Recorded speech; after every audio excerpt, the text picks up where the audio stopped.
Okay, recording in progress. So, welcome everybody, and from the philosophy group and from the Northwest AGI Forum.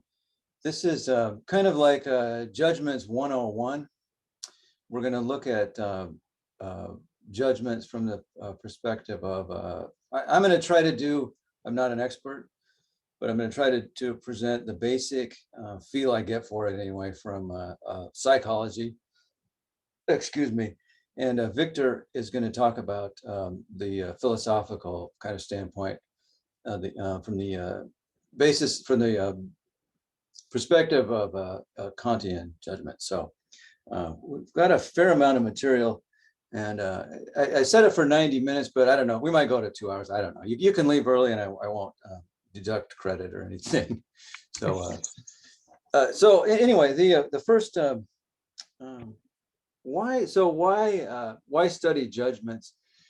And I guess, I mean, from my perspective, from the perspective of AI, from trying to be a developer, AGI, being interested in this for so long, we can talk about things like different approaches. We can debate consciousness. We can talk about concepts. We can debate endlessly on a number of things, but ultimately, if the machine doesn't give us a good judgment, it's all going to kind of be a waste. So it seems like it's a good idea to have a feel for the kind of the established theory of judgment, which I haven't really had personally.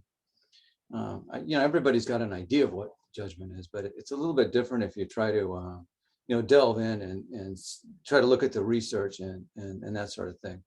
So that's excuse me, that's why I think it's important. And just to kind of get things started, I basically came up with an example of a good judgment and an example of a bad judgment. And if Microsoft IPO'd back in, I think it was 86. Correct me if I'm wrong, but I don't know. Anyway, it was a long time ago, and at the time, people did not have computers in their homes. Businesses were still running mainframes mostly. I was a mainframe programmer.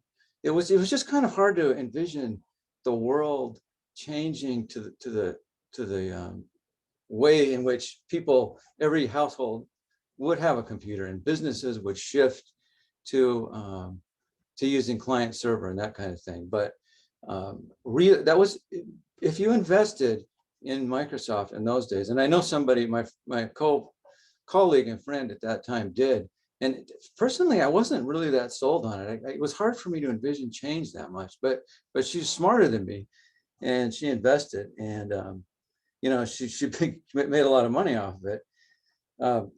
But the thing about this was that it was a really realistic choice, that objectively it was sound, that it was a good judgment from that perspective. For some reason, whenever I think of bad judgment, I always think of Robert E. Lee's decision at the Battle of Gettysburg to try to win the battle.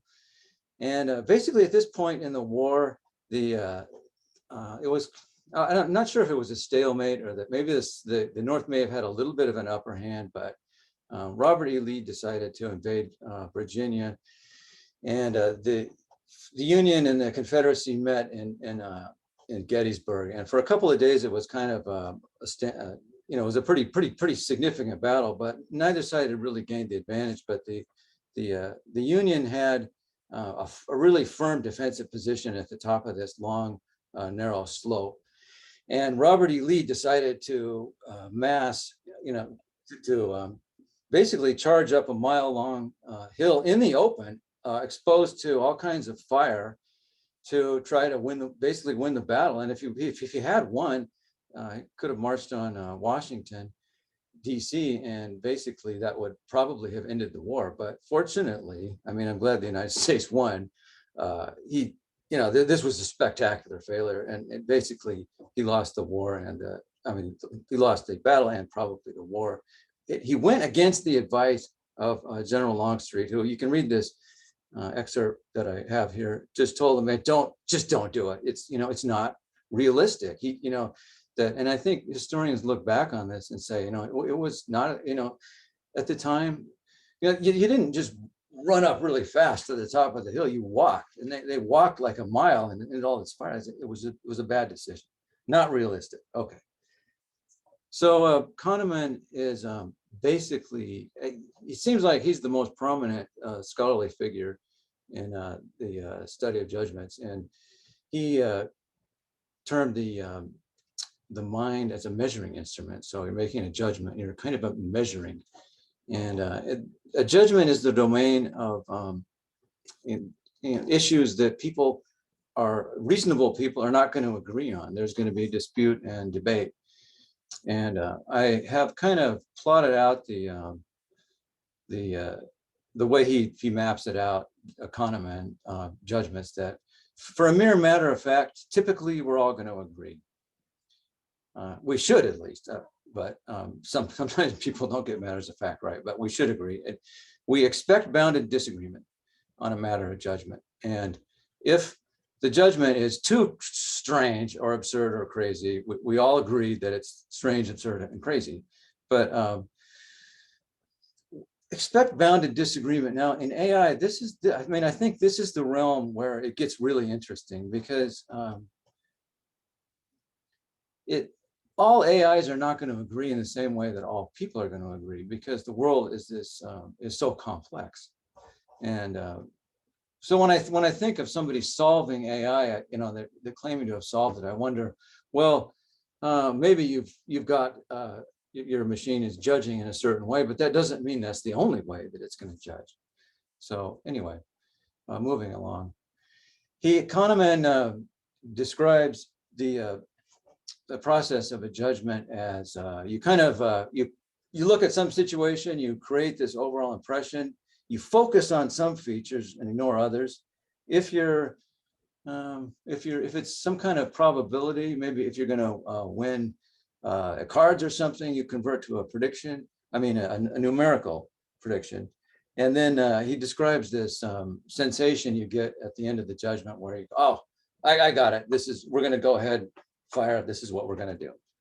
So that's kind of, in a judgment, the basic script that happens. This is the whole thing right here, basically. We've got from psychology, it all seems to be organized, arranged, researched around these three types of models. So a descriptive model usually comes from psychology, in which the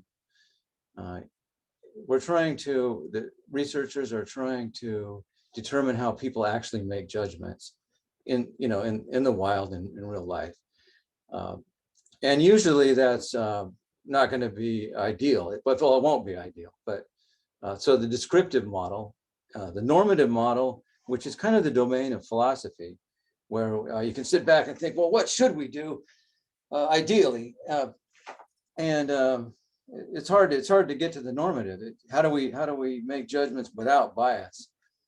In the prescriptive models, it's kind of like clinical psychology, which that's the way Barron described it, where you say, well, we're making judgments in a certain fashion. We should be following some normative standard.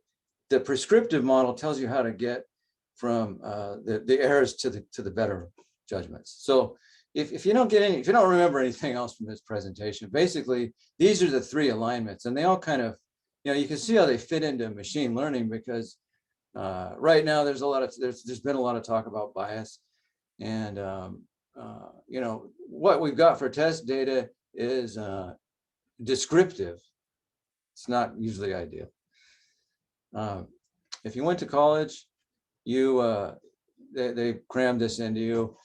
Probability theory, utility theory, and statistics. These are idealized ways of making decisions. You sit there in class and then and work on a lot of curves, and what's the best judgment to make by the numbers. Statistics is useful, but then when you get into the real world, you forget all that, right? So anyway, the best judgment according to Barron, which I really like the way best judgment is what helps us to achieve what we perceive to be our goals, and whatever whatever is good. How should I say this? We pursue the good and avoid the bad. So if if the best judgment has the highest good, basically that's it. Instrumental rationality is a term that comes up a lot, and basically what this refers to is, if you make a judgment, have you got the actual means to bring it about? Is it realistic? And like in the case of Robert E. Lee and his charge at Gettysburg, did he really have the means to defeat the Union, to uproot the Union position? Well, probably not. And but Microsoft, did they have the means to create an operating system that would have put a PC in everybody's home and use in business too? Well, yeah, they did. So instrumental rationality, you hear that phrase a lot. But quickly studying judgments and decision making, it becomes obvious that we have limitations, and we have time limitations. We have problems may be significantly difficult. We always have to deal with our limitations in terms of capability. And the fact is that we're not computing machines in the sense of idealized optimality. So we have to make decisions that are going to be good enough. And Simon in the 50s was, there was an interest in and an explosion in research that went in this way. Bounded rationality. You're not going to get the optimal solution, but you're going to get the one that's good enough. So the heuristics and biases movement,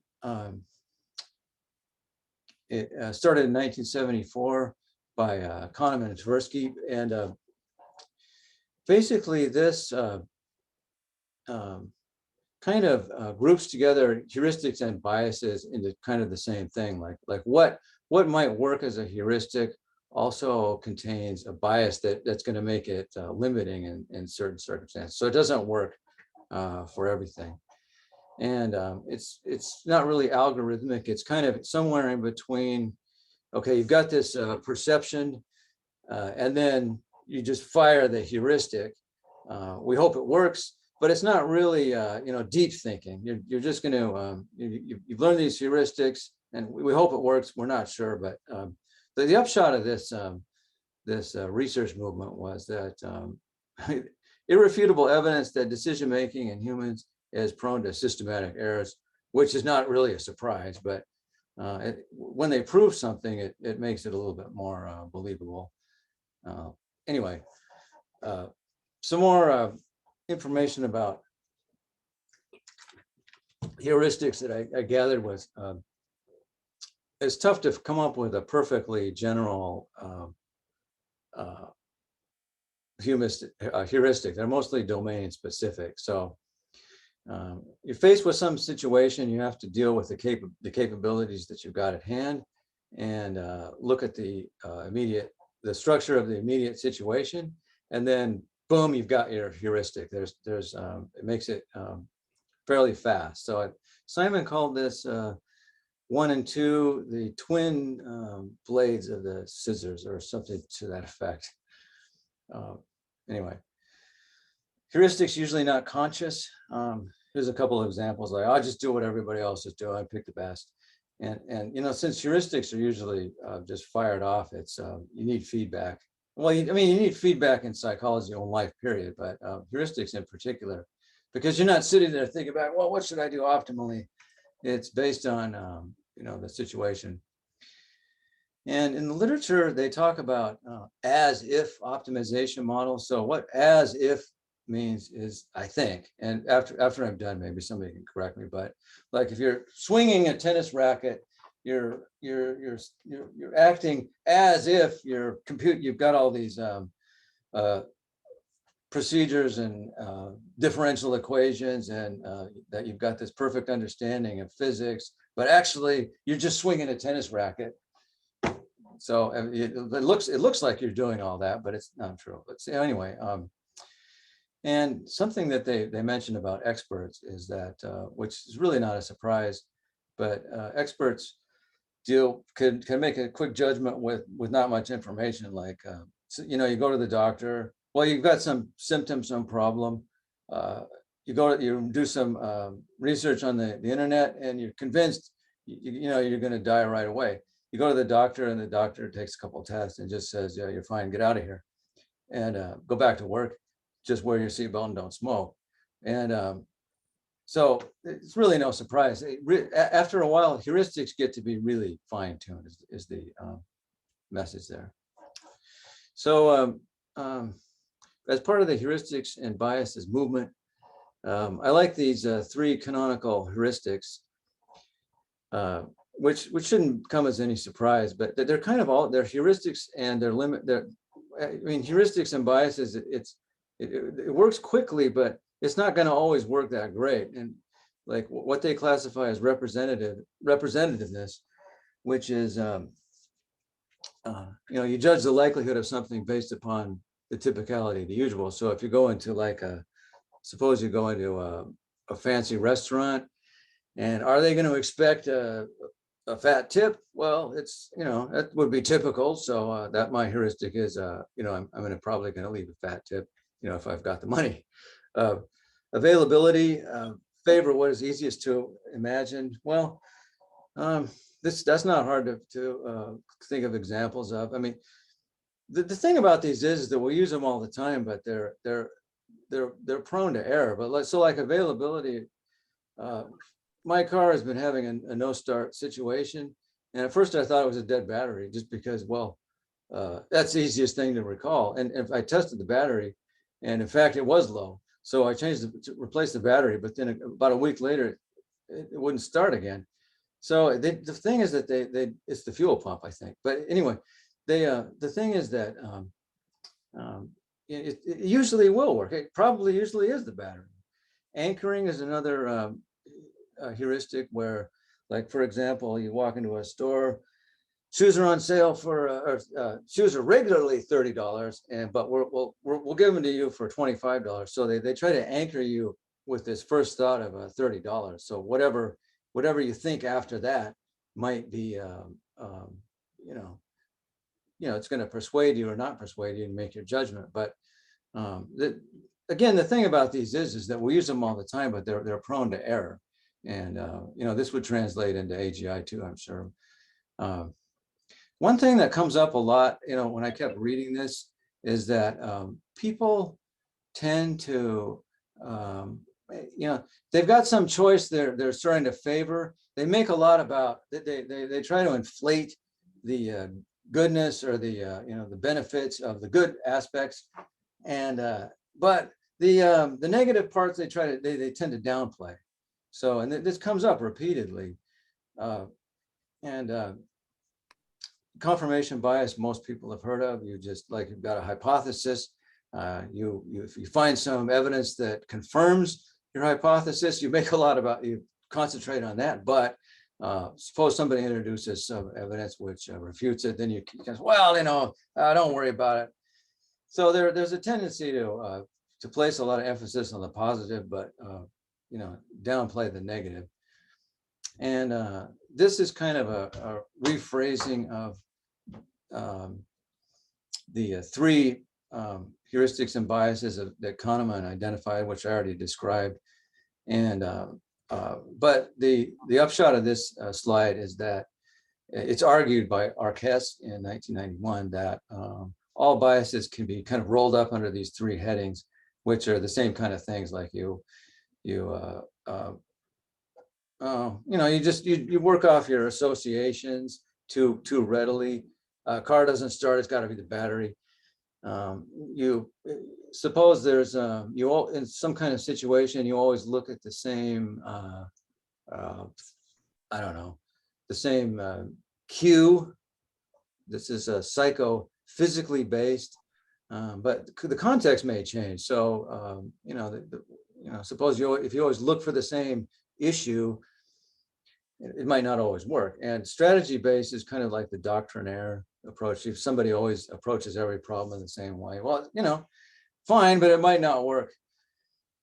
Inside and outside came up in my studies here. Inside basically is this kind of recurring theme that people tend to favor their own inner perspective over outer, more objective issues like, like this stuff they try to teach you in college, like statistics and probability and utility theory, and well, just mere matters of fact. Are you faced with some, like Robert E. Lee? I mean, he had this inside personal perspective. Oh yeah, we can defeat the Union, but really, you looked at the outside. I mean, it's not going to work. So inside versus outside. Anchoring, I already talked about. This gives you a little bit more information. And the topic of judgment calibration comes up. Calibration like this is also in ML, but I haven't worked on it. Anyway, what this basically refers to is that there's, in most situations, there's kind of a more or less objective curve of, probabilities, the kind of graph we've all seen, but most people are overconfident or underconfident, or usually overconfident though. Usually overconfident. And this is a study of trying to get closer to the actual probability curve. And how am I doing for time? I guess it's going a little over. Uncertainty and complexity, of course, this is inherent in all aspects of judgment. Most humans suffer from overconfidence. That came up repeatedly in this my studies. People seldom understand the interaction of variables. We tend to focus on the easiest cause. The car won't start, that's the battery. And often we have simplistic notions of cause and effect. This is the last topic in my little presentation, choice. And what comes up repeatedly is value conflict. So if you've got multiple choices, each choice may have a set of attributes. And the problem is, how do you pick the one that has the set of attributes that you want, that's going to work out the best? Like everything else in judgment, we don't have a way of getting to the ideal. So here again, I just have a little quote here about years of decision research have made clear that people typically use simple decision processes, not idealized normative theories. Here are some more or less typical choice heuristics. Choose the option with the best value on the most important attribute. I mean, suppose you just want to marry somebody rich, for example, and the person might be, might hold up banks or maybe that's going a little bit too far, but might be really unattractive in other ways. But as long as the person's rich, that's enough. So that's the person you pick to be your soulmate or whatever. But satisficing is when you select the option, which the first option, so it's kind of built for speed, which just passes some kind of minimum for all. So maybe you're looking for a mate. Well, it just has to be reasonably good looking, have some kind of income, drive a reasonable car, stuff like that. So as long as that person passes those cutoffs, then that's fine. I'm not sure if you want to take the first one, but anyway. So they talk more in this about there's hybrids, and there's not a one size fits all for this. Complexities, I highlight a few. Some people just don't want to lose money. So if you have one option, which you're going to lose $200, but it's the best option, really. Maybe you might gain money later, but you just can't stand losing $200, that kind of thing. So evaluate slight changes in the presentation or sequencing, make your choice different. I mean, we're human beings, right? And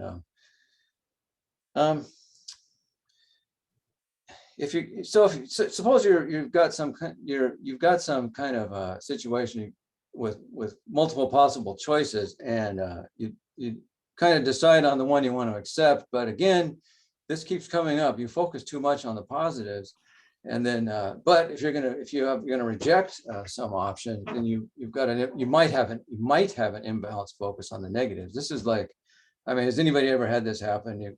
You find a new girlfriend or whatever. She talks about all your good qualities, but then later on when she breaks up, all she can talk about is the negative qualities, or even worse, what used to be a good quality is now a negative. So anyway, human psychology. Conceive of individual decision makers not as maximizing agents, as fundamentally different creatures. That's basically the summary. And to wrap things up, I guess that was about a half an hour's worth. Basically, I mean, what this really comes down to is, can a person or a machine, is the idea, the perspective, the understanding, and the judgments they make internally compatible with the real state of the world? Is it realistic? And are you actually looking at objective data, or just relying too much on yourself? Are you making too much out of the good things and ignoring the negative things? So to look at things objectively, look at the negatives too, and try to stay away from too quick of a decision. And that's the challenge basically. So I think what I've just said kind of applies to AGI too. So that's the end of my slides. I'll stop sharing the screen and we can talk.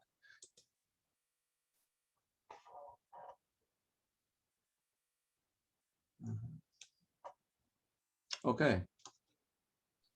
I see some hand clapping. Don't everybody start talking at once. Well, I appreciated your presentation. I thought it was pretty good. Thanks, Jim. And I have a lot of opinions about judgment, but I am a little bit shy about just talking about them offhand. But well, one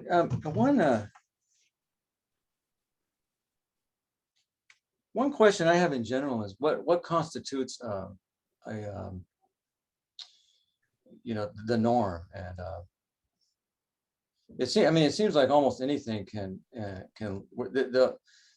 the focus in psychology is to lead us towards some kind of a norm, and it seems like almost anything can serve as a norm. Like you can point to arithmetic, simple arithmetic as a norm.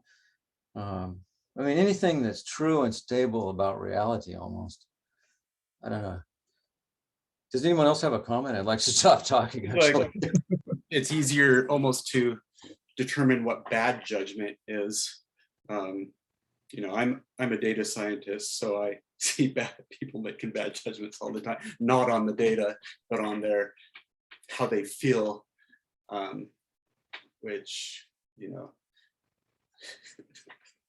I especially see it. My wife, she really is into essential oils, and it's like, show me the studies. Like she'll take something and then feel better afterwards and say, see, it works. But I think we're anecdotal evidence, they say, is not data.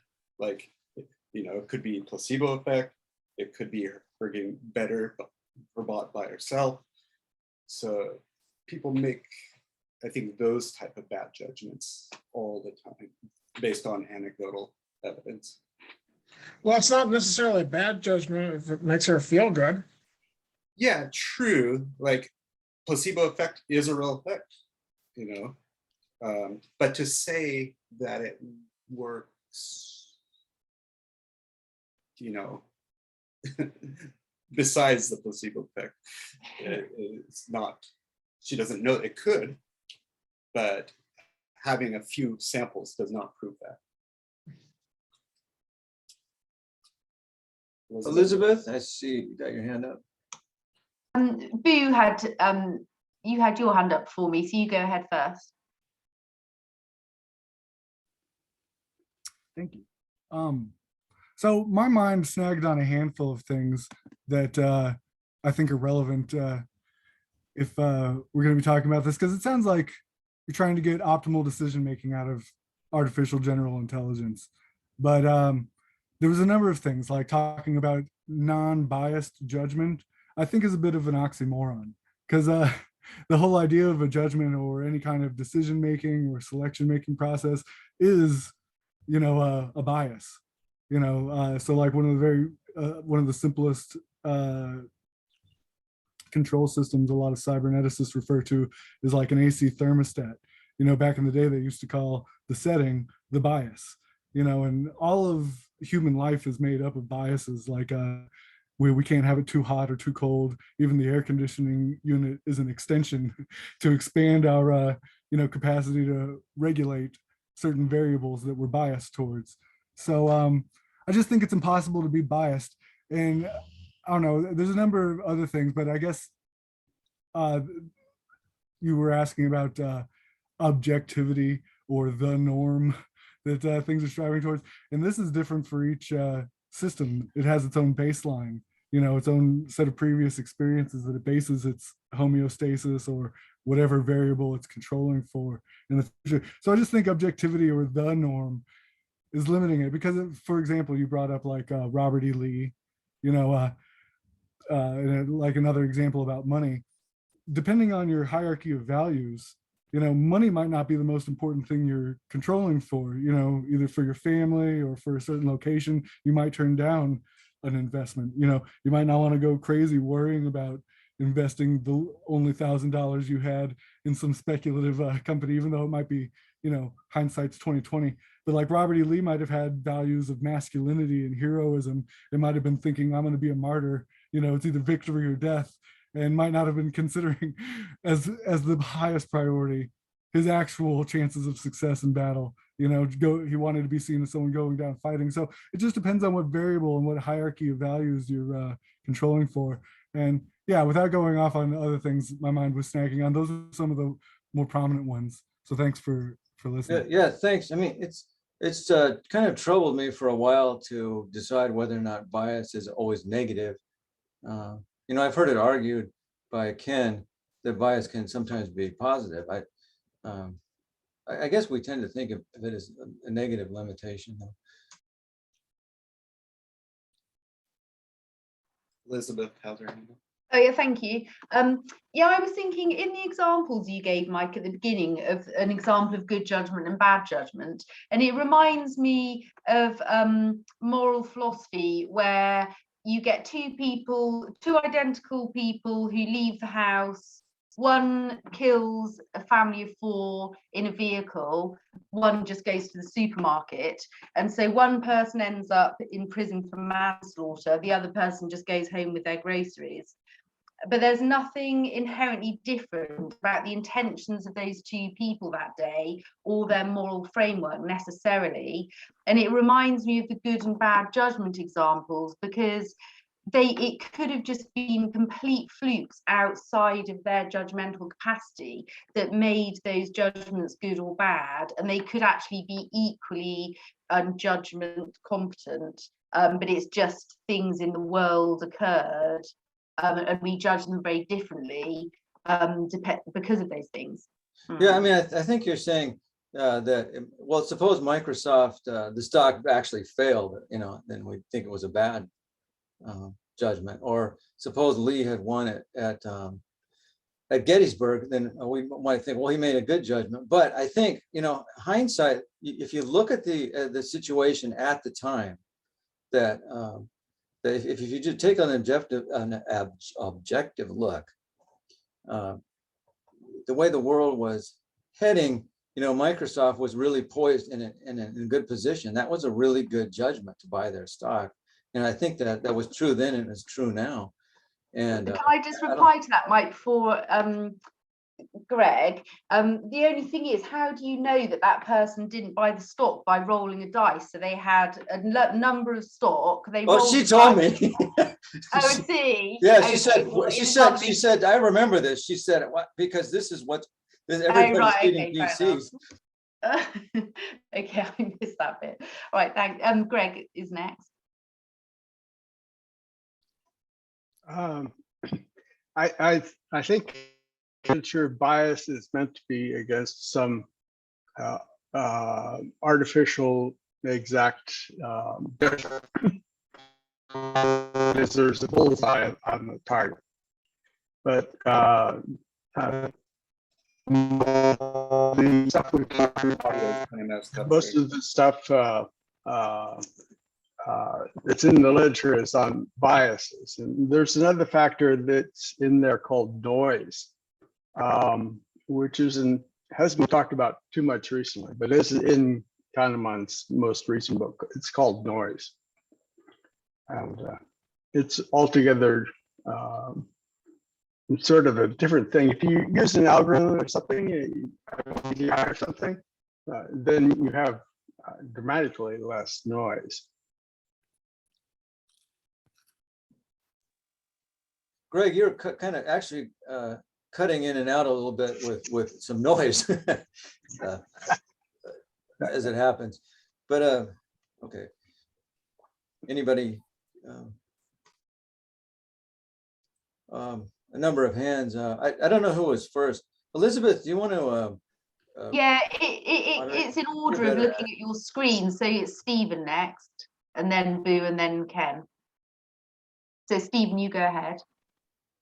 Yeah, okay. I wanted to say something about psychology and the word choice they use there. The thing is, if you talk about these things, these are not subjects or topics which are discussed in a normal context. They are a bit dedicated to very specialized literature. And that means that if you're using words like judgment, choice, bias, heuristics, then you have to be very careful about that you have a common context, what that means for the other person that you're talking to. Like, I don't think that we have to argue about the word bias. Everybody knows what it is to be biased. What the choice is also everybody knows. But the judgment, that's all already becoming a bit sensitive. Because for me, a judgment is about what somebody else is doing. So if I judge something, then I'm looking at a situation in which another person or another party is doing something. While if I'm talking about choice, then I relate that to actions. So a choice is something which I make to decide what the next action is. So what the response is, what I will do to solve a certain situation or give a certain answer. But the things you talked about, the most recognizable to me are two words, and they are bias and heuristic. And bias, that we can skip, but heuristic is something which we need to address, because heuristic for me, and that's a definition which I have made for myself, so that's not something that you can look up at the internet. Everybody else will think different about that. But heuristics is something which I bring in relation with the old style expert systems. So you had these 1960, 1970, 1980 expert systems, which are more or less the first generation of programs which used artificial intelligence, which really worked, because there was a lot of dreaming and a lot of hype. And the first things that really worked were not the perceptron, but were simple things, rule-based systems, which were based on expert knowledge gathered by doctors, surgeons, or whatever profession, and put inside the computer. And that's where the word heuristic for me, as in a data world, in a data context comes from. For me, a heuristic is a shortcut. Like if we talk about chess programs, then heuristic would be that the chess program recognizes a certain situation as being very similar to something that it has seen before. And it knows in that place of person A against person B from the year that much, that the play ended in success for person B after making that and that and that next move.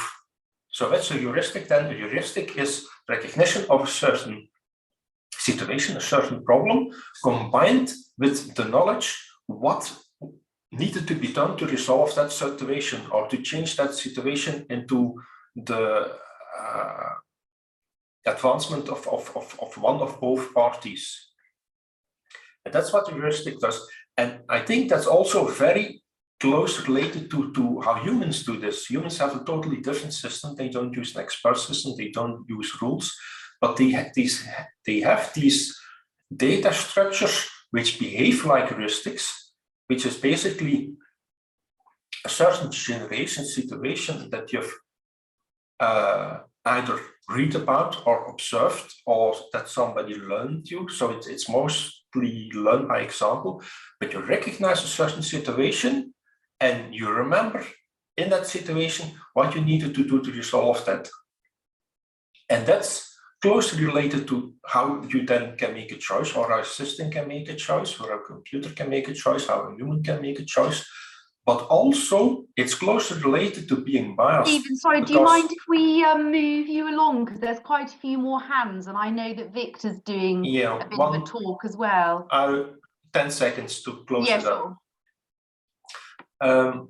So what heuristic is and what the bias is that you recognize a certain situation and assign a good or bad idea to one of the parties involved.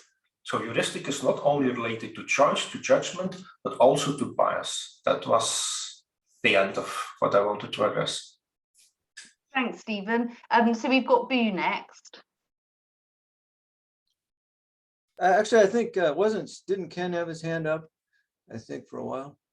Yeah, but it goes in order left to right of your screen. The people just nudge up behind each other. So Ken's after. I'll leave Boo. it to you. Mm. I'm not in a particular hurry, so if he would have gone first, my hand would have still been raised. So the way you might use the word objectivity, I heard you using the word retrospect, where we know that was an objectively good decision to make in retrospect. But I think the impossibility we're not considering is that we're not prescient, nor can we make a prescient machine that will know what will become true afterwards. So like I was saying, I think objectivity is a bit of a philosophical construct that's pretty popular and socially accepted, but it has some shortcomings when put to certain kinds of scrutiny. But so for example, in an air conditioner, right, to the degree that it isn't, the temperature isn't at the temperature that was set on your thermostat, it perceives that, if you let me borrow the term, as an error signal. And so in control systems, to the degree that that bias isn't being met, it considers that error. And error is also in cybernetics measured by what Greg was mentioning, is noise. So all control systems are there to try to minimize error, but the whole purpose of them is to maintain set variables in a variable environment. Like Elizabeth brought up, two women with the same intention, which is a kind of setting or reference value or bias, if you will, to go to the supermarket, but in a variable environment.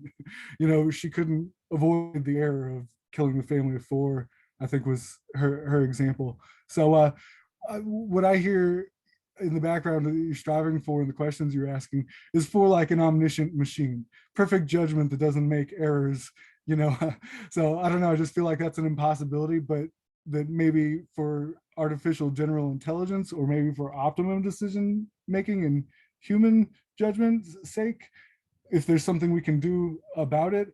And for humans, I think that's not really. I think you've got to expose people to certain, it's always a certain environment that they adapt their certain predictions to.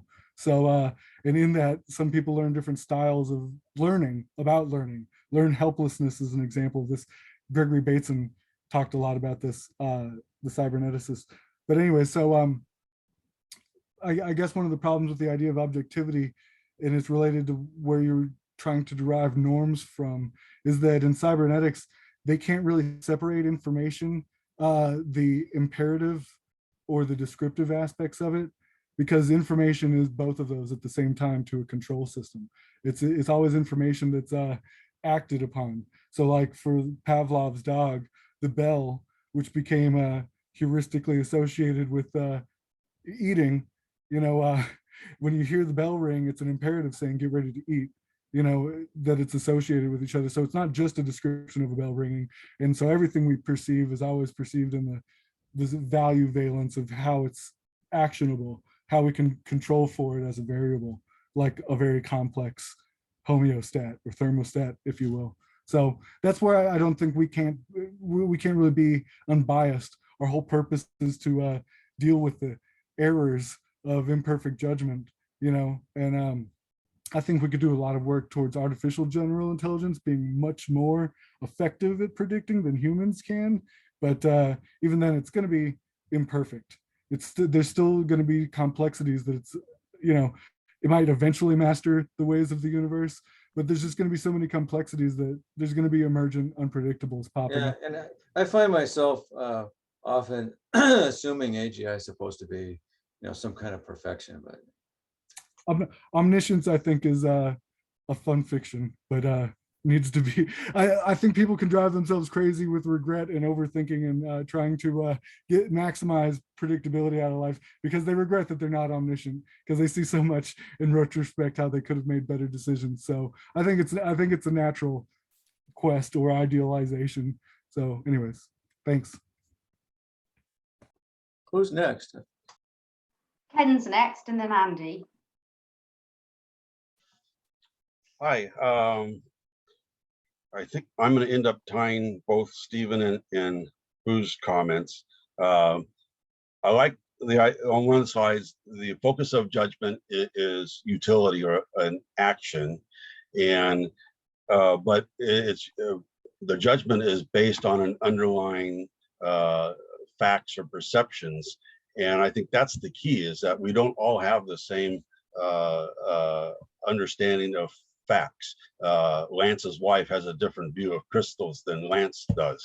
So, the judgment is inherently going to be biased based on your interpretation of facts. Some facts are pretty straightforward. The temperature is 91 degrees. It's not 75 degrees. You can measure that. Some facts, like should I take an army and charge up the hill, are very value-based. And it's hard to say that there was a correct judgment out of there. Tying back to this discussion, and probably the only zombie reference in the call, AGI has a benefit. Judgment to an AGI is perhaps potentially, or has the potential of being different than a human judgment. And the odd example I'm gonna bring up is, if you've seen the movie World War Z, and if you haven't, there's a key scene in there where the Israeli defense officer talks about the 10th man theory. And it's a real thing. After the Yom Kippur War, when Israel was defeated, they didn't recognize this as a threat, but obviously, it was. So after that, they implemented, I think they have a better name for it, but the 10th man theory. And it was like, if all 9 people on the cabinet or the committee or whatever agreed, they would nominate a 10th man to assume the worst. And the 10th man's job was to prepare for, the case that everyone else thinks isn't going to happen. And the relevance here is AGI, I think, has the inherent ability as a system to always have a 10th man built in. Humans tend to, we collect, we experience, we do our best judgment, and we buy that stock, or we don't. We tend to a single action, and we don't have the capacity to consistently maintain that opposing view in our mind, or give the opposing mind thought adequate representation along with the positive one. But I think AGI has a unique stance there where it could incorporate that 10th man theory. It could always, it is still, the goal is still to make a judgment, to influence an action, but it could also always have a feedback mechanism that's maybe unique to it. So thanks. Okay, Andy's up next. So we've got about another 10 minutes of questions, I think, and then Victor's going to be speaking on Kant. Is that right, Mike? Yeah, pretty much. Maybe right up around the top of the hour, cut over to the philosophy side. Yeah, that's good. So there's three more, Andy, Greg, and Boo. And so then after those three, we could hand over to Victor. So Andy, you go ahead. Thanks, Ken. Yeah, hi, thanks. I think when I'm thinking of judgment, I'm trying to place it in some framework where it kind of what is left, what's right, what's above, what's below it. For example, there is a simple decision making, right? If this is hot, then you will burn your hand by touching it. It's like binary decision making. Judgment definitely is not binary. It is based on multiple data points, right? In a human sense, I think about judgment, there is probably intuition where a human cannot even explain how they made their judgment. But judgment as such is where the human can still probably explain how they made their judgment, rightly or wrongly. So there is like this spread from sort of simple decision making to complex, but you still can explain, to same complexity probably, or higher complexity where you cannot even explain as a human. And then as part of that framework of looking at things, there is judgment made on certain amount of information, right? If information is not enough, then it may not be just enough to make even a good judgment. It can be 50-50 or 51-49 because there is not enough information. And so the accuracy of decision making just depends on the amount of information. And I think what AGI maybe can do better is that they can interpret bits and pieces of information indicating for something else, projecting it to make judgment and maybe be able to explain it. So anyway, just wanted to share kind of some thoughts of what elements maybe can be used, and maybe next time you can share more on those. Okay. Thanks. Interesting. Mm-hmm. Thanks, Andy. So over to Greg. Okay. Human beings also have a variety of mechanisms to a 10th man, so to speak.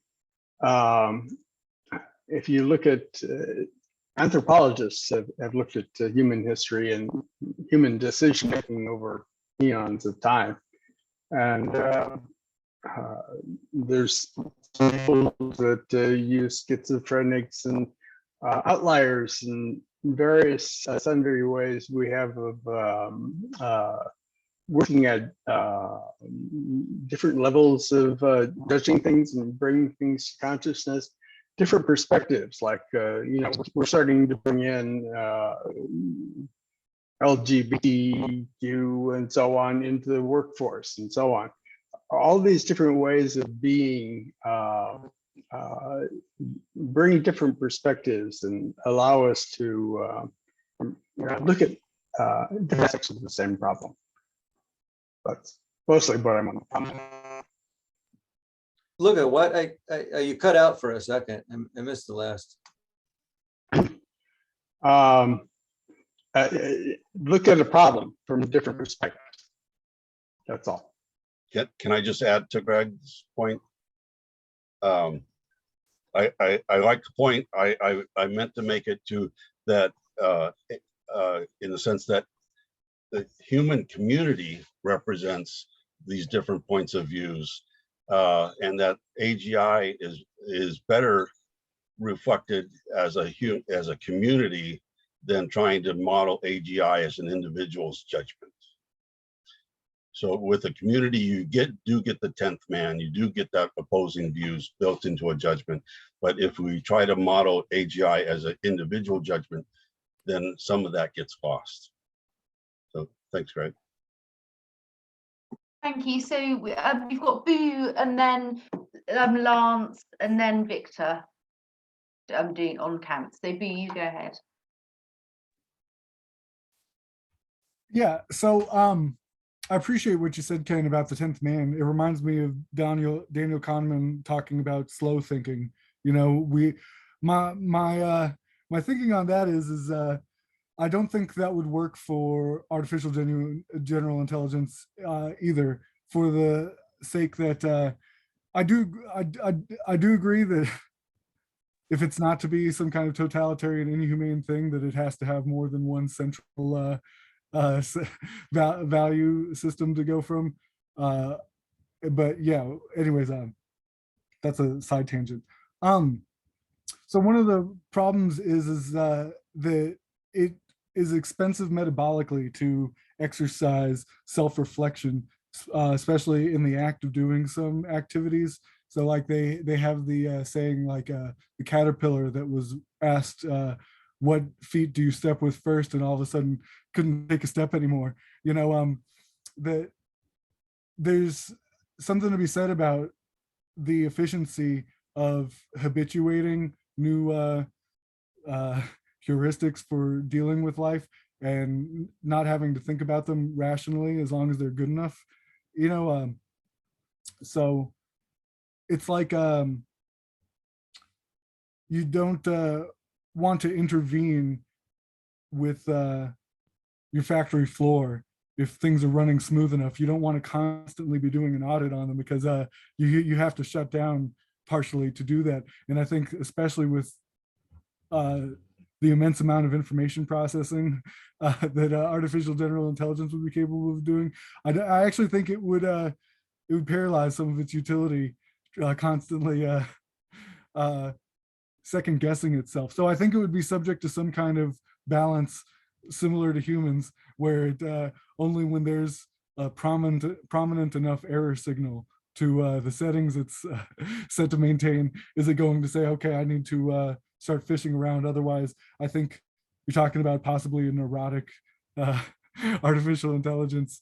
So but I thought that was intimately related to what Mike brought up in the last part of his talking about a tennis player, I believe was his example. You know, Gregory Bateson, the cyberneticist, has had a lot to say about, you know, we don't go through, when we're trying to hit a baseball with a baseball bat, numerous occurrence graphs. You know, we have a kind of intuitive and aesthetic feel of direct correlation between, I've got to, you know, twist my arm just a little bit this way. We don't even need to verbalize it, arguably, so that it's it avoids a lot of the I guess neuroses we were talking about with Ken.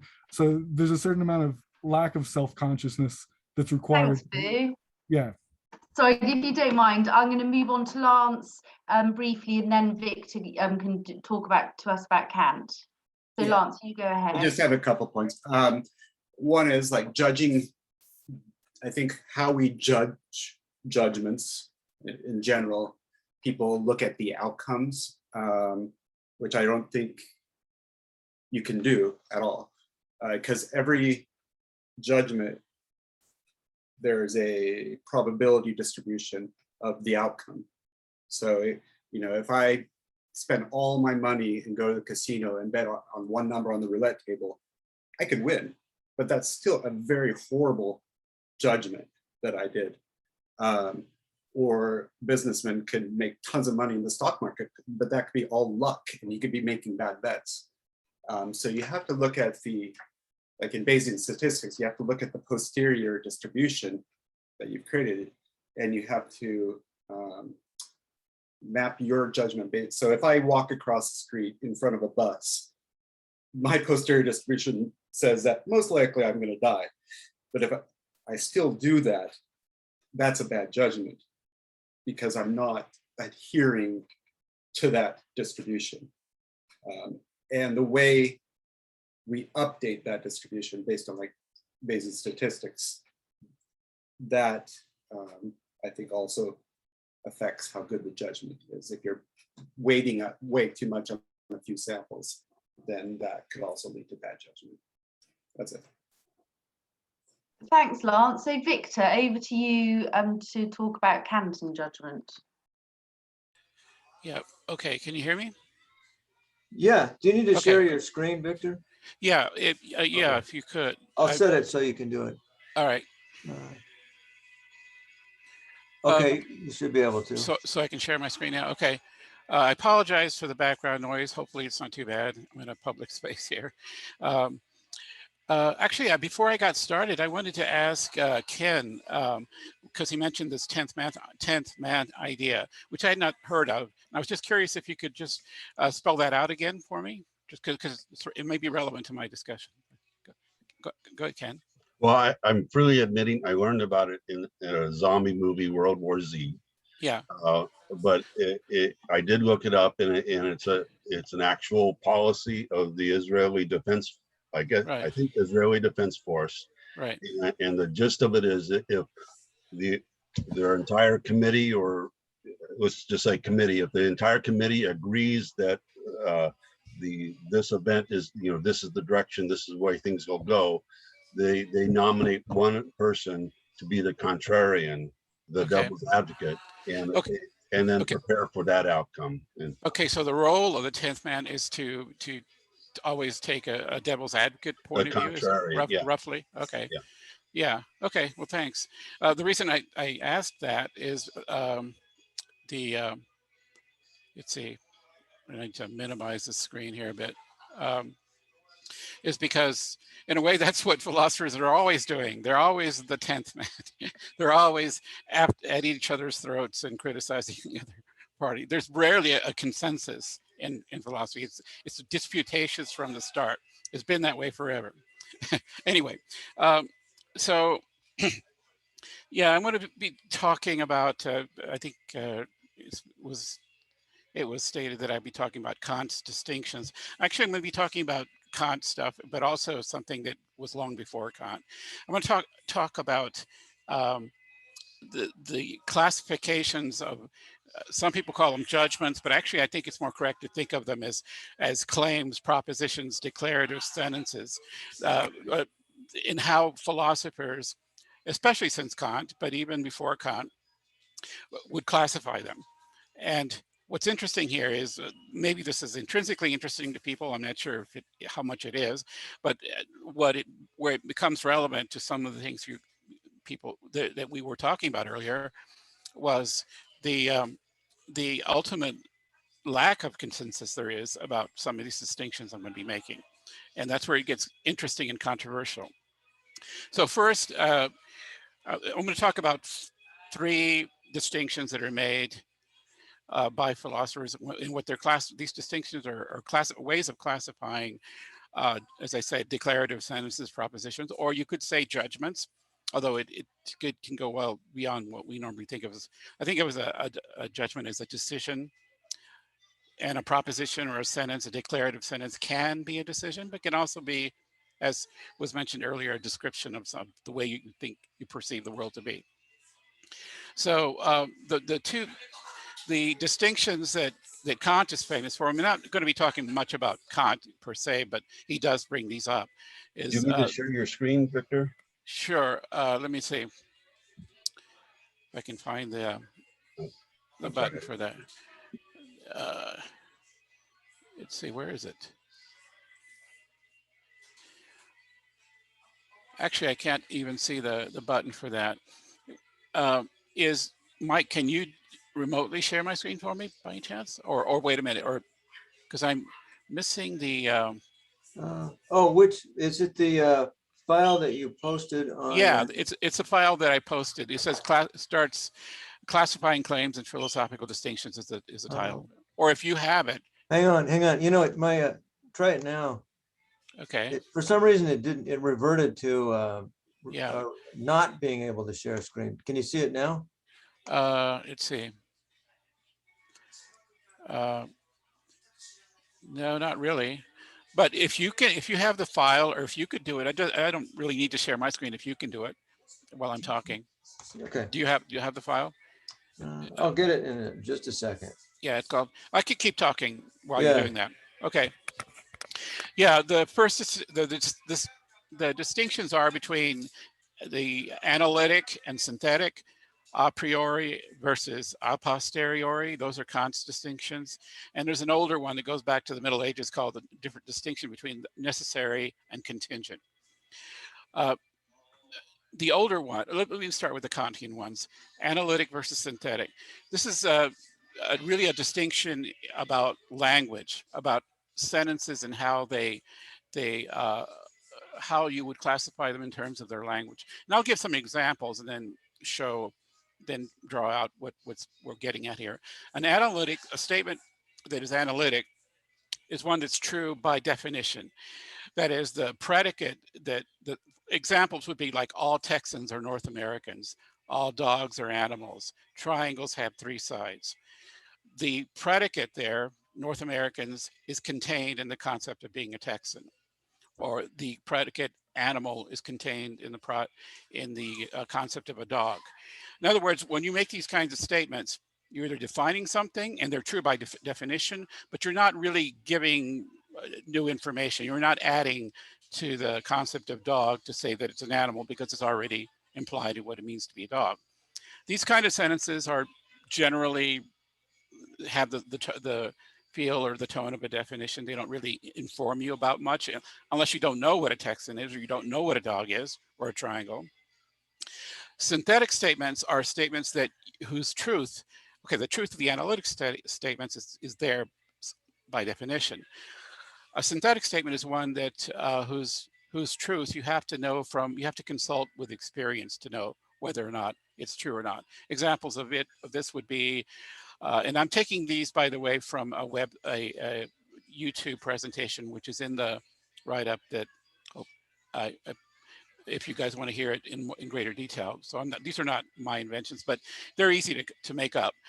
A synthetic proposition would be, examples would be like, people from Texas are more obese than, say, people from Colorado, or my dog is sick, or the triangle is red. These things you're not going to know whether they're true or false unless you go out there and investigate. So the distinction here is between things that are true by definition and things that you have to consult external sources to determine whether they're true or false. But the distinction here is on language. It's about it's about whether that predicate, the thing that's being said about something, is already contained in the subject. In the case of analytic, it is contained there. In the case of synthetic, it's coming from somewhere else.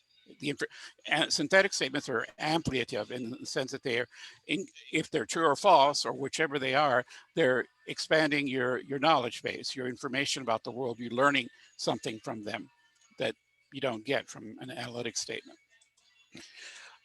This is one distinction, and it's, as I said, language-based. The next one is about epistemology. It's about knowledge and how we acquire knowledge.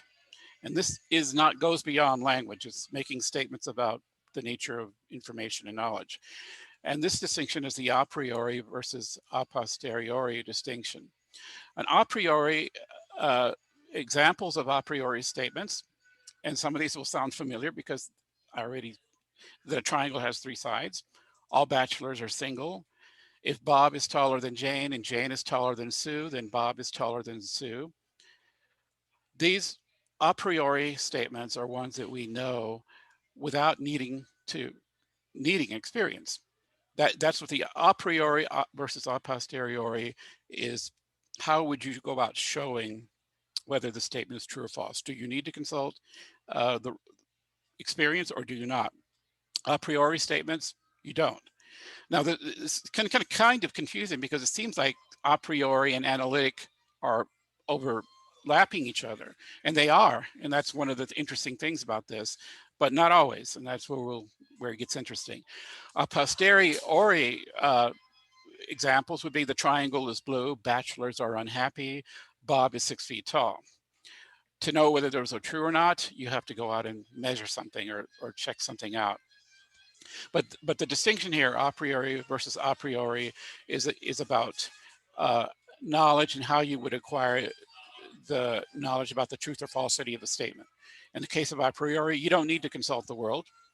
In the case of a posteriori, you do to determine the truth or falsity. So the distinction here is within the realm of knowledge.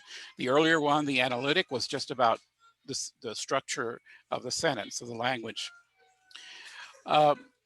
Finally, and I'll come back and explain a little bit more about these. By the way, other examples of a priori ones would be all crows are birds. Green is a color. The house is an abode for living.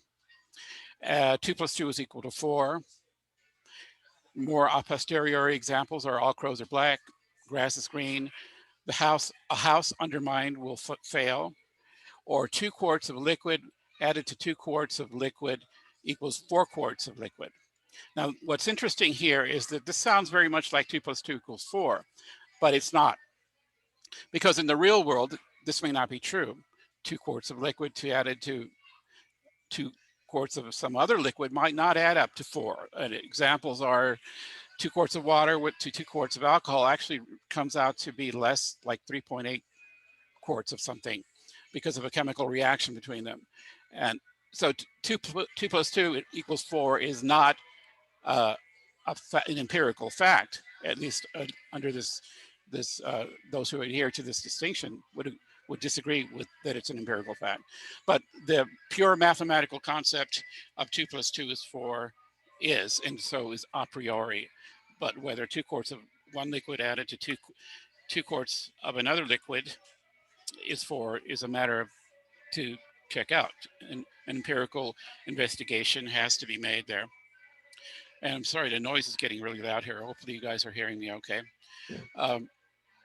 Finally, the contingent versus necessary distinction. This one is a distinction about from metaphysics or maybe logic, and it's as to which of the two it is a matter of debate. But a necessary statement is one whose denial is a contradiction. And contingent statement is one whose denial is possible. It could be false. You could examples of, and this doesn't have anything to do with language per se, or with empirical investigation. It's about something to do with the logic of the sentence. 2 + 2 = 4 is an example, again, that is a necessary statement, at least considered so by most people. The desk is either black or not black. It's either one or the other. Dogs are mammals, which sounds like something we said earlier, but that would also be a necessary statement that you don't, whose denial would be a contradiction. And contingent statements are: I ate a taco for breakfast. Prostate cancer is killing more people now than it did 10 years ago. The dog is on the cat's mat. These are all things that could be false, and they wouldn't be contradictory if they were false. Okay, so the first thing to notice, and some of you may have noticed this already, is that some of these distinctions tend to go together. They seem to be overlapping. Like the group one would be necessary, analytic, and a priori, all seem to be classified or seem to be in the same realm. Statements that are one of these things tend to be also the other. Group two would be contingent, synthetic, and a posteriori. Again, those seem to go together. Like the cat is on the mat, for example, is contingent. It's not necessary. Is synthetic. To know that it's true, you need to check out the world. I mean, I'm sorry. Synthetic it's not in the definition of a cat that it has to be on a mat, and it's a posteriori that, in the sense, to know whether it's true, you have to actually check the mat to see if there is a cat on it. So far, maybe this seems kind of trite and uninteresting, but it really gets interesting is when philosophers say that, but there are statements who don't fit this pattern, that in fact, and Kant is famous for this, for suggesting that there are statements that are synthetic a priori. Right. And what he means by that is that no, the predicate is not contained in the subject, but it is a priori in the sense that you don't need to consult experience to know whether it's true. And he gives us examples, mathematical truths. The triangle has 3 sides, or fundamental moral truths. And this gets into his moral theory. He thinks that there are certain fundamental moral theories that have almost the same status as mathematical truths are. Now, this starts to get controversial because not everyone agrees with Kant about this, but many people do. Another example of a philosopher who disagrees with what some of these distinctions. And moving to the 20th century, the philosopher Willard Van Orman Kwine, or Kwine as he's normally known, is famous for denying that there is a real distinction between a priori and a posteriori. In other words, he thinks that all a priori claims that statements you can know their truth without consulting experience. He doesn't think they exist. He thinks that all so-called a priori claims are revisable in light of new information, which essentially makes them a posteriori. In other words, all statements are a posteriori. They can be falsified by experience no matter what they are, mathematical ones, moral ones, even ones of logic. This is a controversial position, but it's one that an example of where philosophers disagree with each other. There are still another one. And this one reveals something about biases too, that was discussed earlier. Determinists, people who are hardcore determinists, people who believe that every event has a cause and the world is the way it is precise at any given moment, the way it is because of the way it was before, and the way it was before was because of the way it was before that, and so on. They would say, for example, Donald Trump must have been, he became president, and there's no possible world in which he could, no, I'm sorry, that prior events in this world made it impossible for him not to be president. If one accepts this kind of metaphysics, this is metaphysics now, that there is a cause, every event has a cause, and that prior event that caused the event where you started with has a cause, and so on. If that's true, if that's your metaphysical view, then all statements are necessary. There aren't any contingent ones. Everything is exactly the way it is because of what some sort of state of affairs that came before. So an example of a philosopher who had this view was Spinoza. And there are many others nowadays who are hardcore determinists. And if your metaphysics is deterministic, then everything is going to be necessary. It cannot possibly be any other way, given the way your metaphysical view of the world is. And another example of where these distinctions can have really striking conclusions. There's a very old argument going back to the Middle Ages called the Ontological argument, which says that God defines God as being a necessary being. That is, the claim is that by definition, God is that which nothing greater can be conceived. He has all the perfections. So a being so described, which did not exist, would be something less than what can be conceived. Therefore, a better being than that would be one that not only had these super qualities, but which actually existed. Therefore, a non-existent God would be subpar. He wouldn't be perfect, but God cannot be subpar or less than perfect by definition. Therefore, God exists because everything that's perfect, God's got it, so he must exist. So therefore, and this relies heavily on the concept of necessary, that there are in fact possible definitions that are necessarily the case. And here are some examples of statements where there is conflict among very famous philosophers, where one philosopher said it's one thing, another philosopher says it's something different. But, for example, all experienced events have causes. This is the deterministic thesis. Descartes thought that was analytic a priori, meaning that it's defined in what it means to be an event, that it has a cause. It cannot possibly have an event that has no cause. He took that as fundamental. And he also thought it was a priori. You're not going to figure this out by looking at the world. It's just self-evident. But Hume thought exactly the opposite. David Hume thought it was synthetic. You have to check the world out to see if it's true, if every event has a cause. And that makes it also a posteriori. It's not in the definition of experience events that they must have causes. You have to check the world out. And Kant thought it was synthetic a priori. And this is one of he thought that it's not defined, an event, a cause is not built into the concept of an event, but you can this statement that all events have causes is still self-evident for him. He took that as self-evident, but you're not going to figure it out by looking at the world. Other examples would be a mathematical statement like 7 + 5 = 12. Descartes and Hume thought that was analytic a priori. Analytic in the sense that what's being said here is built in. You don't need to consult the world. And a priori means that kind of makes it doubly independent of the world. But Kant thought it was synthetic a priori because he considered mathematical truths to be to not be analytic. They don't self-define. And a statement like Paris is the capital of France. Leibniz thought it was analytic a priori. Descartes, Hume, and Kant thought it was synthetic a posteriori. So what's going on here is there are different fundamental intuitions about some of these statements, which causes there to be kind of there isn't actually a consensus about these things, though it may seem obvious to some people that there is. Here's an interesting puzzle. The standard meter bar in Paris is 1 meter long. That's the claim. There's a bar, piece of metal, I believe, in Paris. It's supposed to be the standard of what a meter is.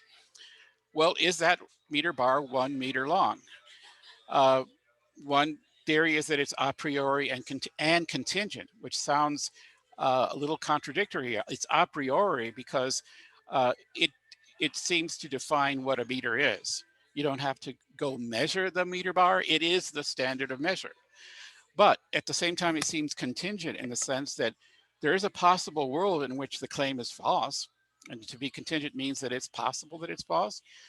How could that happen? Well, the meter bar might be damaged. It might be exposed to extreme heat, which causes it to change its length. But then is it still a meter? Since it is the standard of what a meter is, if it's changed its length, does that mean that a meter becomes a different thing? Or is it that now that it's changed its length because of some external effect on it, it's no longer what it was before?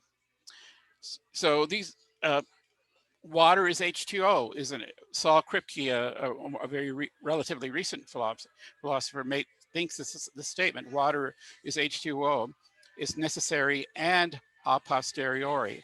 What he means by that is that we nowadays know that we say it's necessary because we know that water is H2O, but we know that these days. It wasn't for most of human history. It wasn't necessarily H2O because people didn't know what it was.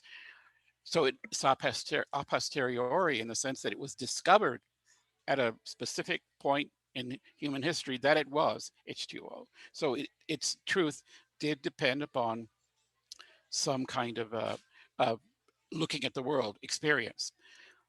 But since we tend to think of it as, well, it is what water is, H2O. It's not like you can say it's accidental that water is H2O. They might have been something else.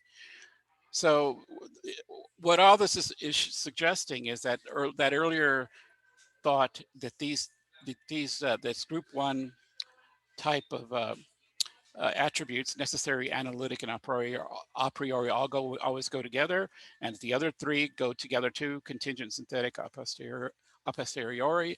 But there are claims in which philosophers are, some have a very deep conviction that these 2 groups can intermix, that there are things that that cross the borders of these 2 groups. Now here I want to pause and let if anybody wants to bring any questions, or I want to turn off my mic too, because Mike, if you could remove the screen sharing thing for now, so I could see my. Oh, I thought I did. Oh, okay. Is everybody still seeing the screen? I was having a hard time keeping it up. Okay. With where you were at. Yeah. What I want to do is turn off my mic to keep the noise here, so I listen to it. I think your mic does a pretty good job of okay. All right. Cutting out the external noise. You're coming through just fine. Okay, good. All right. So anybody have any thoughts or questions about this? or is it irrelevant to what we were discussing? Andy Well, has a what? question or comment. Andy has a comment. Okay, go ahead. A lot of food for thought. Yeah. but- Yeah, well, one of the things that is I was listening to other people, the first part of the talk, people were, someone brought up, well, bias was part of the discussion. And I couldn't help but notice that, you know, it plays a role even in people who spend all their lives trying to figure this out. If your bias is toward believing you're a determinist, for example, many philosophers, I suspect even a majority of them who have an opinion about this, about determinism, are determinists. There's some form of, they really cling very tightly to this notion that every event has a cause. And if that's the case, then every state of the world that has to be that way because of a prior state of the world. And there's no sense in which in the way the world is, that anything could ever be any other way than the way it is. But there are philosophers who radically disagree with that. And that in that disagreement is going to bias them in terms of like what they're going to say about these classifications. So the determination as to whether a statement is analytic or whatever or that it's a posteriori will be determined or could be determined if you are a determinist. You're going to say that there aren't any a posteriori, any statements whose truth requires you to consult experience, because I mean they are determined to be what they are, and there's nothing. If we knew the prior events and knew the rules that govern these events, if we knew those, then there would be no contingent events, no events that could have been otherwise. They all have to be the way they are. Yeah. So you can hear me, right? Yeah. I'll try to comment quickly. I think, so one thing triggered me to maybe comment is that you have language there, right, in your document, and yes. Language is currently my biggest passion in understanding how language made Homo sapiens from chimpanzees and distinguished them, became an instrument for sharing knowledge, creating representation of this world. And so when I was studying this, found Swiss psychologist Jean Piaget, who kind of came up with a model of child's development. And to make the long story short, as part of it, there are 4 stages. When there is no language, then there is language, then there is logical decision-making, hypothetical decision-making. And so kind of the language captures the model of the world, or captures what is there. So that's the information, obviously, plus numbers. And then there is some level of thinking at that second stage, where children or kids cannot yet do retrospective. They can plan only kind of forwards, but not backwards. So they cannot really plan things. And then the next stage is when they can think logically, so they can think ahead and then see that if this develops this way, then it's not right. Let me go back and reproject it. And then hypothetical thinking is thinking on more complex concepts. So this may not be, so those are frameworks about how to find what is the basis for decision making. Is it, let's say, defined in language? Is it defined in physical objects and concepts and symbols?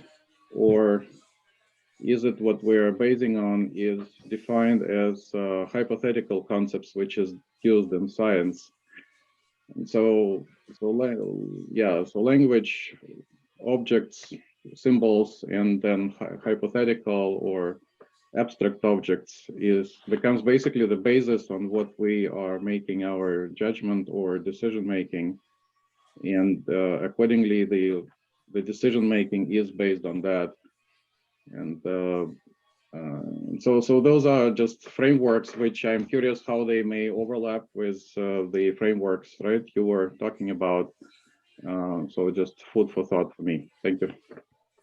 Thank you. I think Boo, you were there. I think you have your hand up. Yeah, I appreciated your presentation. It made me think.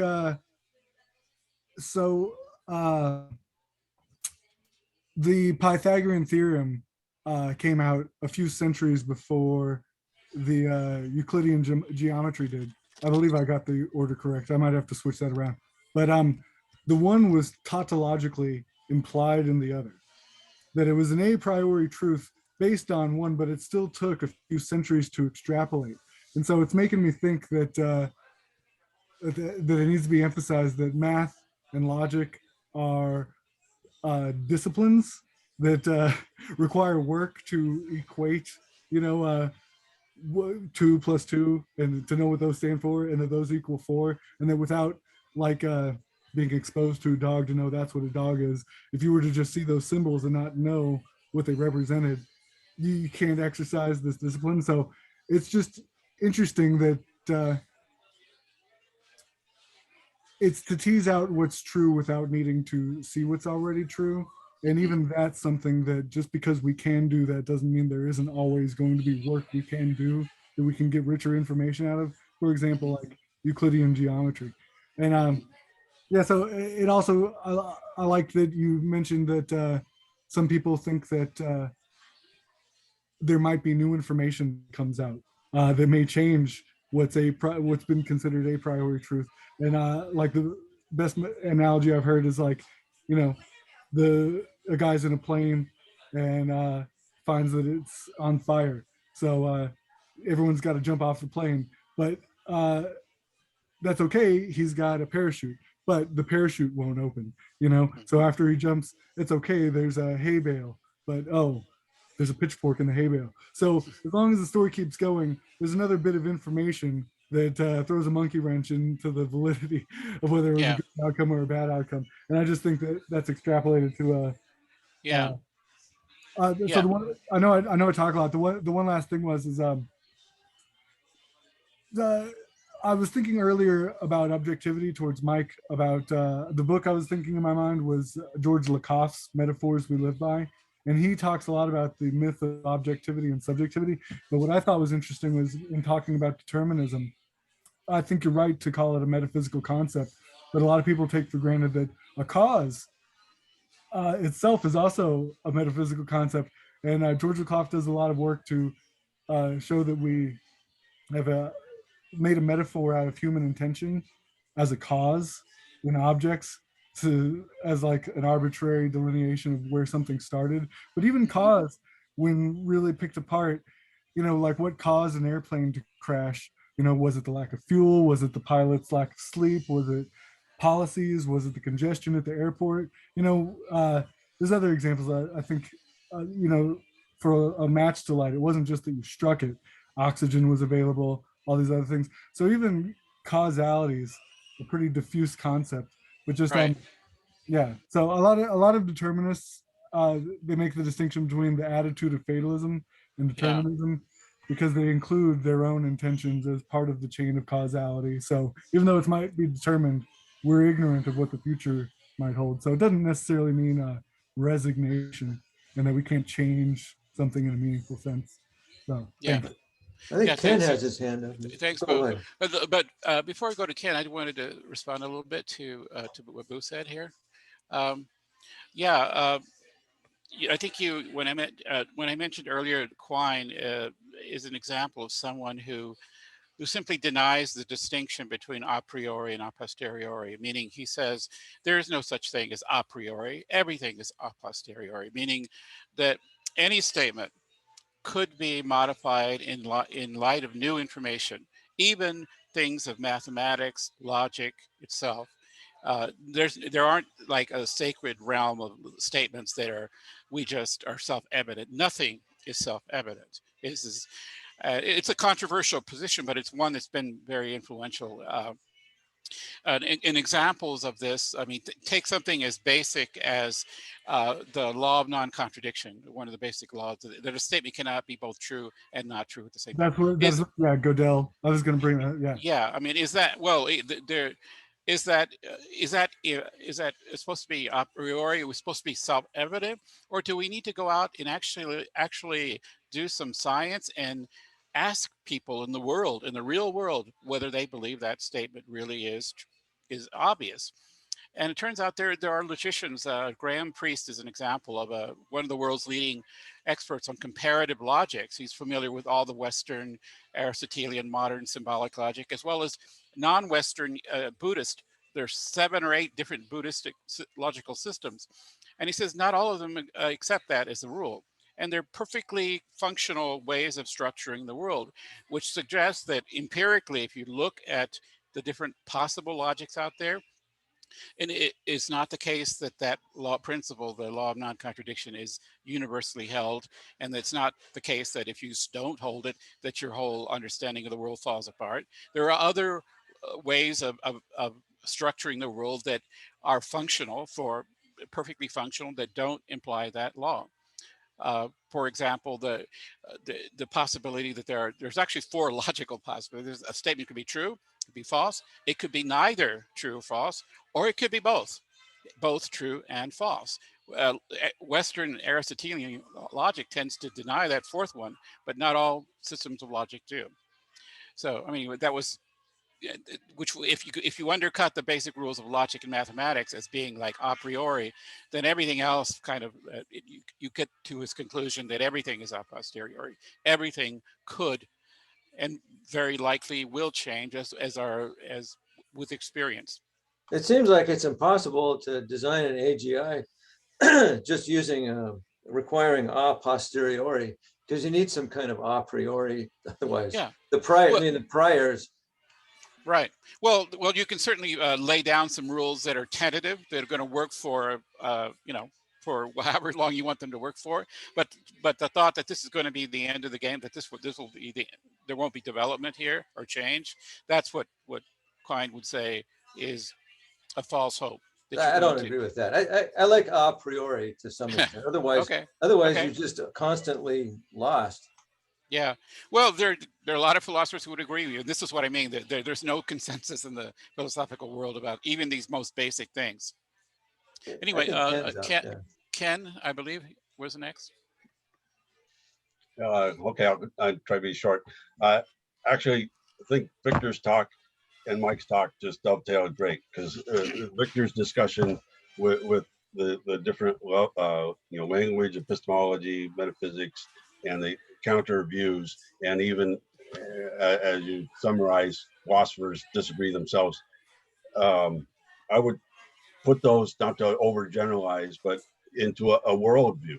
People have a view of one thing or the other, and it's that version of the facts. Again, I don't mean to pick on Lance's wife, but the world's view, or her world's view, is Crystal's work, and judgments fall out of that, come out of that worldview. So, in terms of AGI, there was a article this week in physics where they had given an AI a test where they showed a pendulum, and they had they provided no information to the AI, and based on that pendulum, it came back with a number, 4.7. I forget the specifics, but what they didn't understand was how did it come up with that number. They did other tests and it came back consistent, but to measure a pendulum swing is what length, mass, and force and stuff like that.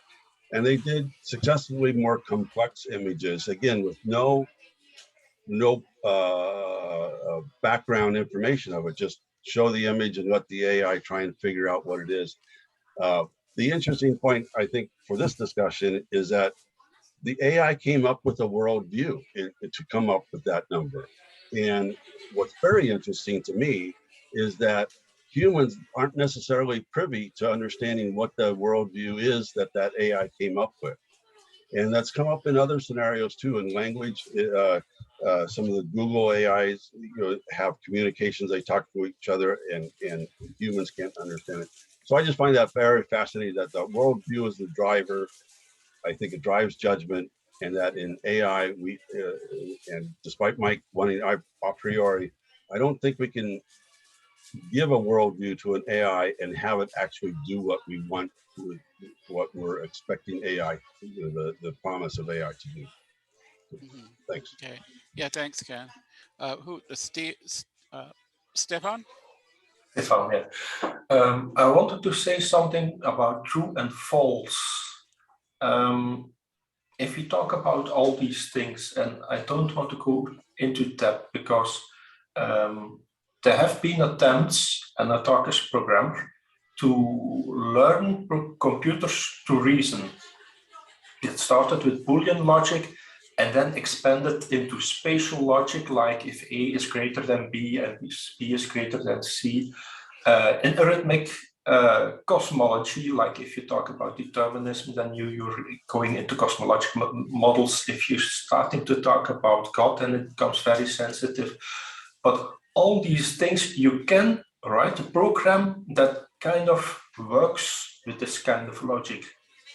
So Boolean logic is just one kind of logic. You have spatial logic, you have arithmetic logic, you have all kinds of logic, and you can hard code these. So you can write a program, software that actually does this logic in the software. But that's very dangerous. To my knowledge, all these systems, all these attempts that have ever been made, they all failed, and they are not very good documented, because the things that have succeeded are very good documented, but things that have been tried and that never worked, you find a little information about that. One of these systems, which is very well known, is Psych. But what they all have in common is that sooner or later you have to work with true and false. And as a programmer, and even if I talk to people who have a psychological background, they think of this as that the statement is verifiable. Like if I say 1 + 1 is 2, that's true. I guess you will all agree with that. That's a statement that's verifiable. But that something is true or false in logic, in any kind of logic, is not determined by whether it's verifiable, but only if, when I apply my logic and you apply your logic, that we reach the same end result. So if you say that 1 + 1 is 3, and you say that that's true, then I say that that's false. Why? Because if I do with my logic and my knowledge the same reasoning or the same calculation, then I reach a different value. So if I say that something is true, or in whatever belief system or reasoning system, it's not the Boolean true like we have learned this in school. That really does not exist in reality. In reality, if something is true, it means that we are on the same level, that we agree about something. And that's something which is commonly overlooked. And I think that that definition of true and false is very important to have accurate. Without that, it's very difficult to start thinking about reasoning as such, because all types of reasoning always comes down to the definition of true or false. Yeah, thanks, Stefan. Does anybody else have? I'll respond to that for a moment, but anybody else? Boo, go ahead. You can go ahead and respond. Okay, well, all right. I just wanted to suggest that, okay, what Stefan said, it sounds like Stefan has a very strong a priori intuitions that there are definitely, that truth and falsity cannot coexist in the same statement. Because if you try to push them into the same judgment or statement or proposition about the world, you would get something incoherent that wouldn't map on to human experience or be useful in any kind of way, and therefore that makes thinking in those terms, that even considering the possibility that something might be true and false at the same time, to be non-functional or non-useful or an error. One of those who would disagree with you, for an example would be Graham Priest, who I mentioned earlier, would say that there are many things in human experience that are best described as being things that are both true and false. Examples would be, and maybe this has to do with the human experience, and it has to do with human experience of the world. Whether an AGI would, if an AGI wants to actually come close to being like behaving the way humans do, then it would have to take this into consideration, unless we're going to make artificially intelligent entities different in a fundamental way from us. If you're okay with that, then maybe this doesn't apply. But if it's, we are the model of what AGI is trying to approximate, then we may need to accept that possibility. And here's examples of it. Can something be tragic and not tragic at one and the same time?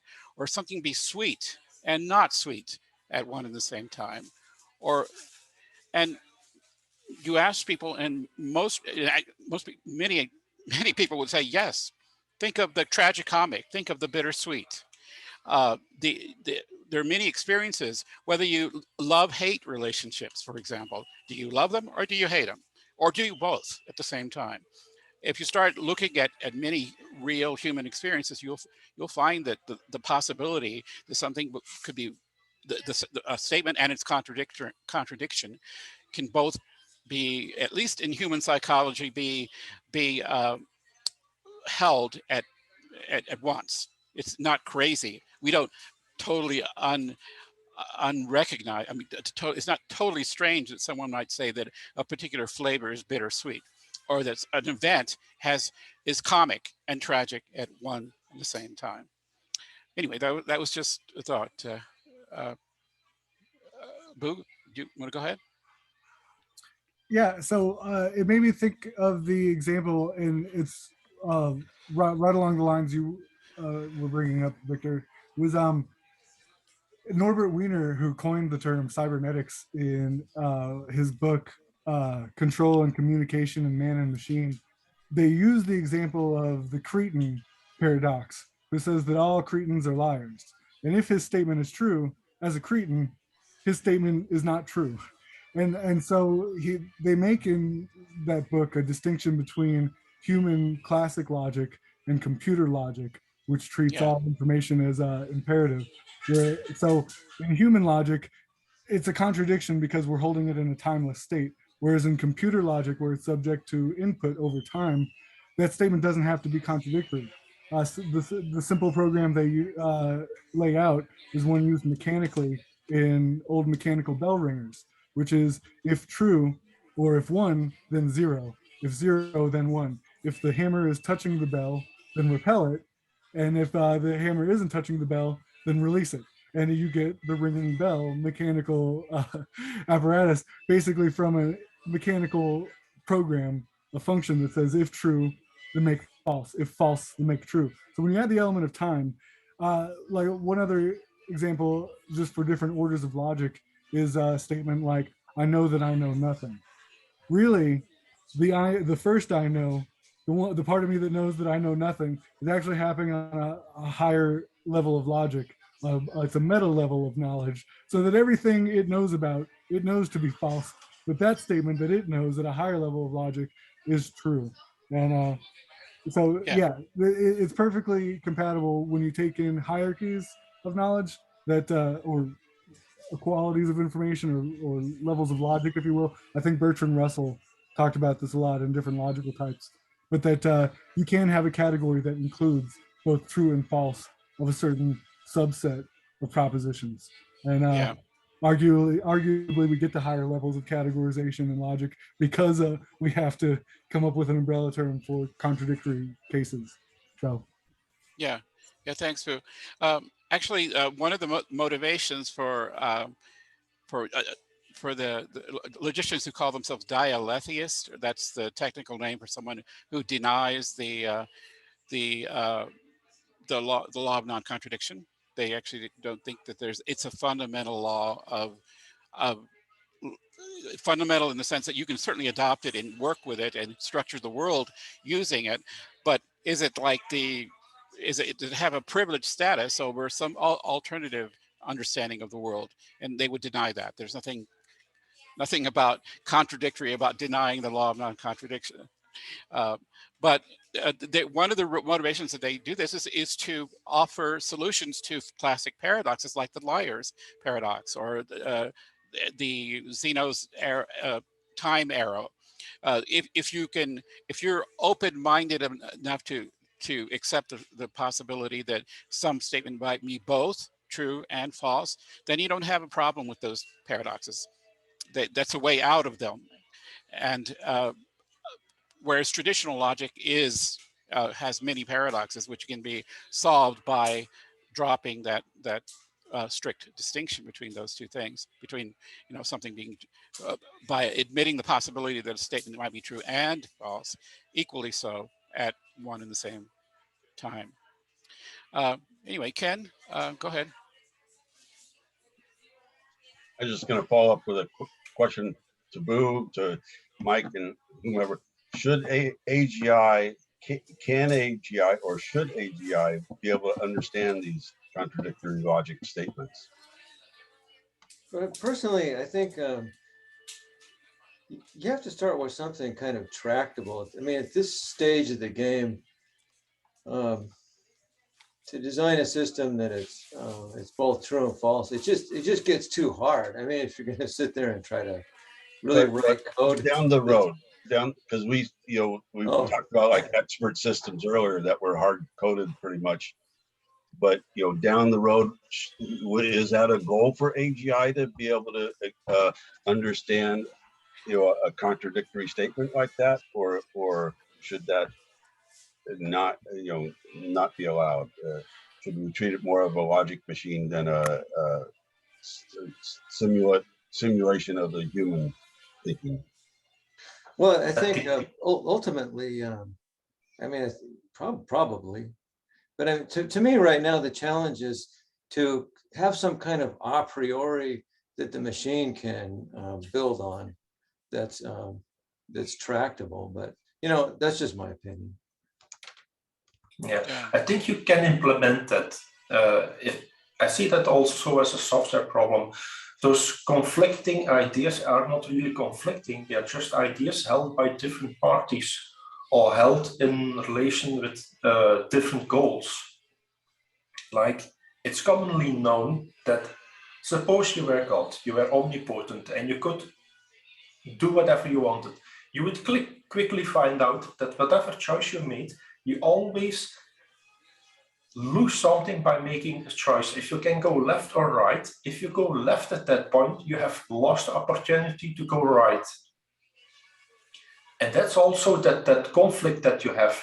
Either you have a conflict because you have multiple goals, which you cannot at the same time get resolved, or you have different persons. You have your own belief system and somebody who you like, who has a different belief systems, and you somehow have to combine those two belief systems while they're completely opposite. So then you get all these conflicts. And same like a human, an expert system or an AGI or a computer can handle with these if the software provides this possibility. And that's only possible if you keep track of who is the original source of information. So a statement is made by somebody. It's not an absolute truth. Like if I say the sun shines always, that's not an absolute truth. The sun can go nova and then it's gone, or you can be at the other side of the planet. There are a lot of situations possible in which a statement is no longer true. But you cannot take all these things in consideration. So even with that problem of conflicts, you get this fact also of the combinatorial explosion. So if you take always more and more facts into consideration, then you also are going to have a growing number of these conflicts. So you also have to keep very well track of what you load into short-term memory, what's actually related to a certain situation, and what can you rule out. For instance, if something is not my belief system, I can quickly rule it out because I know somebody thinks like that, but that's not how I think. And if I have to do something, I do it according to my own belief system. So to answer the question, can a computer handle with these conflicts? Yes, but it's not simple to implement. It's very complex. Yeah, thanks. Actually, I want to make a brief comment here. Yeah, Mike, I believe you're talking about AIG, general artificial intelligence, not purpose-built or specific intelligence that's designed to solve a specific problem, where you can certainly rule out all this strangeness, but if it's general intelligence that we're trying to get at with AI, then it seems like we do have to deal with these very, if by general intelligence we're suggesting something like what humans do, then we could have to deal with these contradictory experiences and how will a machine deal with them. I don't think we say to someone that whose experiences they taste something and they say, well, this is bittersweet, that they're crazy, because that's not possible to be bitter and sweet, or that it's not, if you think you hate something, or find pleasure in pain or pain in pleasure, which sound contradictory, but not inscrutable when you're talking to people. But if a machine is going to come close to mimic anything like what we have, then it seems like it's going to have to deal with this sort of thing. And that's why I brought it up, because of the general part, not just like a very narrowly focused type of intelligence, but general intelligence. If we're using ourselves as the model of what is general, if we're going to invent another category of intelligence that isn't us, maybe this is appropriate. I think you're right, and yeah, there's a lot of different definitions of AGI out there, but I think you're right in that. We're just about we're pretty much out of time. Did you have something real quick, Boo, to say? Oh yeah, sorry, my mic was already on. Yeah, I can make it real quick. I thought you were possibly alluding when you brought up the non-contradiction principle, Victor. I was thinking of Dodell's Incompleteness theorem, which says that if something claims to be complete, it's contradicting itself. So that the only way you can have logical consistency without contradiction is if it's incomplete. You know, Yeah. and if anything, I think the awareness of that Gödel's theorem is probably one of the best hedges against certain biases, that we think we know the absolute truth. But so Gregory Bateson brought this up in talking about how we confuse logical types and often make seeming paradoxes out of what's just a confusion of logical types. That once we clear up that confusion, there really aren't any paradoxes. We're excluding the element of time. We're looking at things from a higher order of logic. But he said in the same context of this, Gregory Bateson, he came before artificial general intelligence was a big topic, but he was talking about in reference to artificial life, but in the context of some kind of learning adaptive system, a mind, whether it's artificial intelligence or some extraterrestrial. He said that if we really could legitimately call them intelligence, so in this case, especially if it's artificial general intelligence modeled after humans, it would be bound to be vulnerable to the same kind of confusions of logical type that we are, that would result in burning out unnecessary repetitive thoughts. Basically, all the forms of neuroses you can read about in the DSM, these aliens or this artificial intelligence would be susceptible to. So there's a very real threat, according to some of the best cyberneticists I've read, of schizophrenic and psychotic artificial general intelligence coming along that's confused, to say the least. Right. Especially with humans as a model. Right. Yeah, well, I think that if the model of general intelligence is human, then we're going to have to run the risk of psychotic, dysfunctional, neurotic general intelligence, unless Well, we're trying to improve on humans. we We're trying to are. do something better than us. That's Yeah, different. we are. Well, I don't know, but that's the challenge. Okay. So anyway, why don't we wrap things up now? I want to thank everybody, Victor in particular, and everybody that made comments. Keep in mind, next week we've got, there's actually going to be a philosophy club and a concurrent AGI forum. It's going to be Stefan talking about world models. And it looks like I'll have to figure out the Zoom. But anyway, I will post the video later. If you want something edited out, I can edit it out, or you know, whatever. But I want to rewatch a lot of this because especially Victor's talk. So Where do you post it? Could you put that in chat, please?